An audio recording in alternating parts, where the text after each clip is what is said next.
രേഷൻ ഡോക്സിന് അടുത്ത വീഡിയോയിലേക്ക് സ്വാഗതം. ഇന്ന് നമ്മൾ പറഞ്ഞു വരുന്നതെന്ന് വെച്ചാൽ മലയാള സിനിമയിലെ ഇപ്പം നിർമ്മാതാക്കളെല്ലാം കൂടെ കൂടിയാലോചിച്ചിട്ട് കുറേ നിർദ്ദേശങ്ങൾ വെച്ചിട്ടുണ്ട്. അതായത് നടന്മാർ, അത് താരങ്ങൾ നിർമ്മിക്കുന്ന സിനിമകളൊന്നും തിയേറ്ററിൽ പ്രദർശിപ്പിക്കത്തില്ല എന്നുള്ള രീതിയിൽ. മാത്രമല്ല, താരങ്ങളുടെ പ്രതിഫലത്തിനെക്കുറിച്ച് അവർ പറയുന്നുണ്ട്. താരങ്ങളുടെ പ്രതിഫലം മലയാള സിനിമയിലെ നിർമ്മാതാക്കൾക്ക് താങ്ങാൻ സാധിക്കുന്നില്ലെന്ന്. ഞാൻ പറയുന്നതെന്ന് വെച്ചാൽ പ്രതിഫലം എന്ന് പറയുന്നത് പ്രതിഫലമെന്ന് മാത്രമല്ല, എല്ലാ മേഖലകളിലും പൈസ അല്ലെങ്കിൽ വരുമാനം എല്ലാം കൂടി വരുന്ന ഒരു സാഹചര്യം ഇവിടെ ഉള്ളത്. കാര്യം പണ്ടത്തെ കാലത്ത് മമ്മൂക്കയുടെയും ലാലേട്ടൻ്റെയൊക്കെ ഒരു സിനിമയ്ക്ക് മാർക്കറ്റ് ചെയ്യുമ്പം കിട്ടുന്ന തുകയല്ല ഇന്ന് നിർമ്മാതാക്കൾക്ക് സ്വന്തമായിട്ട് വരുന്നതെന്ന് പറയുന്നത്. കാര്യം അവരെ നായകന്മാരാക്കിയിട്ടൊരു പടം നിർമ്മിച്ചെത്തുമ്പോഴത്തേക്ക് കാര്യം ഒ ടി ടി റേറ്റ് ഇന്ന് പഴയ പോലെ കിട്ടുന്നില്ലെങ്കിൽ പോലും സാറ്റലൈറ്റിലൂടെ ആണെങ്കിലും ഓവർസീസിൽ തന്നെ നമുക്കറിയാം ഇന്ന് മുമ്പ് സിനിമ എത്താത്ത ഒരുപാട് രാജ്യത്ത്, അതായത് ഒരു സിനിമ മലയാളത്തിൽ റിലീസ് ചെയ്തതിന് ശേഷം പിന്നീട് ഒരുപാട് കാലങ്ങൾക്ക് ശേഷം എത്തിക്കൊണ്ടിരിക്കുന്ന പല വിദേശ രാജ്യത്തും മലയാള സിനിമ കേരളത്തിൽ റിലീസ് ചെയ്യുന്നതിനോടൊപ്പം വേൾഡ് വൈഡ് റിലീസായിട്ട് വരുമ്പം അവിടെ എല്ലാം ഇന്ന് എത്തുന്നുണ്ട്. ഒരുപാട് രാജ്യങ്ങളിൽ എത്തുന്നുണ്ട്. നമുക്ക് തന്നെ അത്ഭുതം തോന്നുന്ന രീതിയിലാണ് ഒരുപാട് രാജ്യത്തേക്ക് റിലീസ് വരുന്നത് വെച്ചാൽ. ഇപ്പം മമ്മൂക്കയും ലാലേട്ടനുമാണ് ഈ പറയുന്നതിൻ്റെ എല്ലാം, അല്ലെങ്കിൽ ദുൽഖർ സൽമാനെയും പോലെയും പൃഥ്വിരാജിനെ പോലെയും ടൊവിനോ തോമസിനെ പോലെയും ഫഹദ് ഫാസിലിനെ പോലെയുള്ളവരൊക്കെയാണ് മലയാള സിനിമയിലെ ഏതാണ്ട് ബാധ്യത എന്നുള്ള രീതിയിലാണ് നിർമ്മാതാക്കൾ പറയുന്നത്. ഒരു കാര്യം ചെയ്യുക, ഇപ്പം പുതിയ കണക്കനുസരിച്ചിട്ട് മമ്മൂക്ക ഇപ്പോൾ ഒരു സിനിമയ്ക്ക് വാങ്ങിക്കുന്ന പ്രതിഫലം ഏതാണ്ട് 16 കോടിയും ലാലേട്ടൻ 15 കോടിയുമാണെന്നുള്ള പുതിയ കണക്കുകളാണ് വന്നുകൊണ്ടിരിക്കുന്നത്. അപ്പം ഒരു കാര്യം ചെയ്യുക, ഇപ്പം മമ്മൂക്കയും ലാലേട്ടനും മറ്റ് നിർമ്മാതാക്കൾ അവർ ആവശ്യപ്പെടുന്ന തുക കൊടുക്കാൻ സാധിക്കുന്നില്ല എങ്കിൽ അവർക്ക് നിർബന്ധമില്ല, അവരുടെ പ്രൊഡക്ഷൻ കമ്പനിയായിട്ട് മുന്നോട്ട് പോയിക്കൊണ്ടിരിക്കുക. ഇപ്പം മമ്മൂക്കയെ സംബന്ധിച്ചിടത്തോളം അദ്ദേഹം മമ്മൂട്ടി കമ്പനിയുടെ സിനിമകളാണ് ഒരു വർഷം കൂടുതൽ ചെയ്യുന്നത്. ഇപ്പോൾ ലാലേട്ടനെ സംബന്ധിച്ചിടത്തോളം അദ്ദേഹത്തിൻ്റെയോ അല്ലെങ്കിൽ അദ്ദേഹത്തിൻ്റെ ഡ്രൈവർ കം മാനേജറായിട്ടുള്ള ആന്റണി പെരുമ്പാവൂരിൻ്റെയോ നേതൃത്വത്തിലുള്ള ആശീർവാദിൻ്റെ സിനിമകളാണ് ലാലേട്ടൻ കൂടുതലായിട്ട് ചെയ്തുകൊണ്ടിരിക്കുന്നത്. ദുൽഖർ സൽമാനും അതുപോലെ പൃഥ്വിരാജ് സുകുമാരനും ടൊവിനോ തോമസിനും ഫഹദ് ഫാസിലിനും ഉണ്ണി മൂന്തനും എല്ലാവർക്കും അവരുടേതായിട്ടുള്ള നിർമ്മാണ കമ്പനികളുണ്ട്. അവരെല്ലാം അവരുടെ നിർമ്മാണ കമ്പനികളായിട്ട് മുന്നോട്ട് പോയിക്കൊണ്ടിരിക്കും. എനിക്ക് മനസ്സിലാവാത്ത, നമ്മുടെ രാജ്യത്ത് അല്ലെങ്കിൽ എല്ലാവർക്കും അവരുടേതായിട്ടുള്ള കാര്യങ്ങൾ ചെയ്യാൻ സ്വാതന്ത്ര്യമുണ്ടെന്ന് പറയുമ്പം കുറേ നടന്മാർ, അതായത് നടന്മാർ ആവശ്യപ്പെടുന്ന പ്രതിഫലം അവർക്ക് കൊടുക്കാൻ സാധിക്കാത്തതുകൊണ്ട് പ്രതിഫലം കുറയ്ക്കാത്തതിൻ്റെയും പേരിൽ അവർ സ്വന്തമായിട്ട് നിർമ്മിക്കുന്ന സിനിമകൾ തിയേറ്ററിൽ പ്രദർശിപ്പിക്കാൻ സമ്മതിക്കത്തില്ല എന്ന് പറയുന്നതിൻ്റെ കണക്ക് എനിക്ക് മനസ്സിലാവുന്നില്ല. കാര്യം ഇപ്പോൾ എക്സിബിറ്റേഴ്സിനെ സംബന്ധിച്ചിടത്തോളം, അത് തിയേറ്റർ ഓണേഴ്സിനെ സംബന്ധിച്ചിടത്തോളം അവർക്ക് എന്താ ഇതിനകത്ത് പങ്കെന്ന് എനിക്ക് മനസ്സിലാവാത്ത.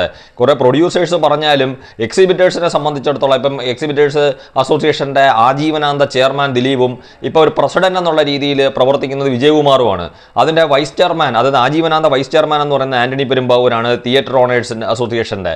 അപ്പം അങ്ങനെയൊക്കെ ഉള്ള സമയത്ത് ഈ സുരേഷ് കുമാറിനെ പോലുള്ള അല്ലെങ്കിൽ കുറേ നിർമ്മാതാക്കൾ കൂട്ടം കൂടിയിരുന്ന് മമ്മൂക്കയും ലാലേട്ടനും ഉൾപ്പെടെയുള്ള ഒരു പ്രതിഫലം കുറയ്ക്കണം, അല്ലെങ്കിൽ അവരുടെ നടന്മാർ നിർമ്മിക്കുന്ന സിനിമകൾ തിയേറ്ററിൽ പ്രദർശിപ്പിക്കാൻ സമ്മതിക്കത്തില്ലെന്നൊക്കെ പറയുന്നതിൻ്റെ അവരുടെ അവകാശത്തിൻ്റെ മേളിലേക്കുള്ള കടന്നുകയറ്റം എന്ന് പറഞ്ഞുകൂടാ, ഭീഷണിയാണിത്. ഇപ്പം ഈ പ്രൊഡ്യൂസർ അസോസിയേഷൻ്റെ ഭീഷണിയാണ്. ഇപ്പം നിങ്ങളിപ്പം മമ്മൂക്കയും ലാലേട്ടനെയൊക്കെ വെച്ച് ഒരു സിനിമ, മമ്മൂക്കയും ലാലേട്ടനും പ്രതിഫലം കുറച്ച് നിങ്ങളൊരു സിനിമ എടുക്കുന്നു. നിങ്ങളൊരു സിനിമ എടുത്തിട്ട് വലിയ കൂടുതൽ തുക നാളെ അത് വിറ്റ് കിട്ടിക്കഴിഞ്ഞു കഴിഞ്ഞാൽ നിങ്ങൾ ആ തുക കൊണ്ടുവന്ന് മമ്മൂക്കയ്ക്കും ലാലേട്ടനും കൊടുക്കുമോ? ഒരിക്കലും ഇല്ലല്ലോ. കാര്യം അത് അവരുടെ മാർക്കറ്റിനനുസരിച്ചുള്ള തുകയാണ് അവർ ചോദിക്കുന്നത്. അത് കൊടുക്കാനായിട്ട് നിർമ്മാതാവ് തയ്യാറായില്ല എന്നുണ്ടെങ്കിൽ അവരുടേതായിട്ടുള്ള നിർമ്മാണ കമ്പനിയായിട്ട് മുന്നോട്ട് പോയിക്കോളും. ഇപ്പം നാളെ ഒരു ദിവസം കൊണ്ട് ഇപ്പം മമ്മൂട്ടി കമ്പനി ഇല്ലാതാക്കണം, അല്ലെങ്കിൽ ആശീർവാദ് ഇല്ലാതാക്കണം, അല്ലെങ്കിൽ വേഫെയറോ പൃഥ്വിരാജ് പ്രൊഡക്ഷൻസോ ഒക്കെ നാളെ ഒരു ദിവസം കൊണ്ട് ഇല്ലാതാക്കണമെന്ന് കുറേ നിർമ്മാതാക്കൾ വിചാരിച്ചു കഴിഞ്ഞാൽ നടക്കുന്ന കാര്യമാണോ? കാര്യം അവർ നിർമ്മിക്കുന്ന സിനിമകൾ പ്രദർശിപ്പിക്കാൻ തിയേറ്റർ ഓണേഴ്സ് തയ്യാറാവുകയാണെങ്കിൽ, തയ്യാറാവാത്ത ഒരു സാഹചര്യവും ഇല്ല, തയ്യാറാകും.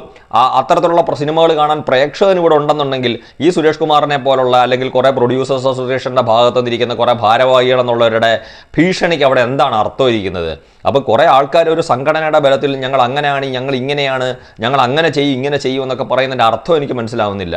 പിന്നെ പ്രൊഡക്ഷൻ കമ്പനികളെക്കുറിച്ചും അല്ലാതെ മറ്റു ഒരുപാട് കാര്യങ്ങളെക്കുറിച്ചും, ഇപ്പോൾ സിനിമയുടെ 100 കോടി നിർമ്മാതാവിന് ഷെയറായിട്ട് വരാത്ത സിനിമകളുടെ പോസ്റ്റർ അടിക്കുന്ന അതായത് അങ്ങനെ കിട്ടി എന്ന് അവകാശപ്പെട്ടുകൊണ്ട് പോസ്റ്റർ അടിക്കുന്ന ഒരു നിർമ്മാതാവിനെയെങ്കിലും കാണിച്ചു തരാമോ എന്ന് സുരേഷ് കുമാർ ചോദിക്കുന്നത്. ഇത് ചോദിക്കുന്നതിൻ്റെ അർത്ഥം എന്താണ്? സുരേഷ് കുമാറിൻ്റെ കൂടെ അവിടെ കൂട്ടം കൂടിയിരിക്കുന്ന നിർമ്മാതാക്കളാണ് ഈ പോസ്റ്റർ അടിക്കുന്നത്.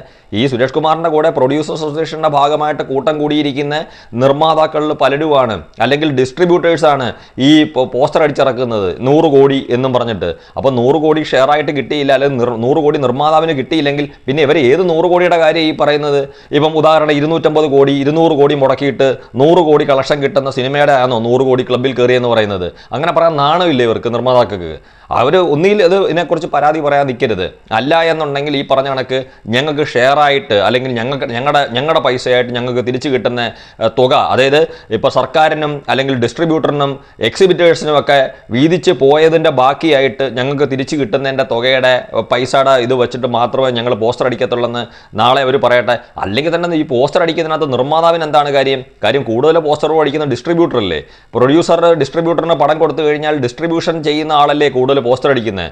അപ്പോൾ പിന്നെ ഇതിനകത്തിരുന്നുകൊണ്ട് പോസ്റ്റർ അടിച്ചിറക്കുന്നുണ്ട്, 100 കോടി കിട്ടാത്ത പോസ്റ്റർ അടിച്ചിറക്കുന്നുണ്ട്, അങ്ങനെയാ ഇങ്ങനെയാണ്. അപ്പം മാധ്യമപ്രവർത്തനായ ഹൈദരാലി, ഞാൻ ഇന്നലെ ഒരു വീഡിയോയിലും ചൂണ്ടിക്കാണിച്ച്, ഹൈദരാലി അപ്പം തന്നെ ചോദിക്കുന്നത് കേട്ട്, അപ്പോൾ പിന്നെ താരങ്ങളുടെ നിർബന്ധത്തിനാണെന്ന് തോന്നുന്നു.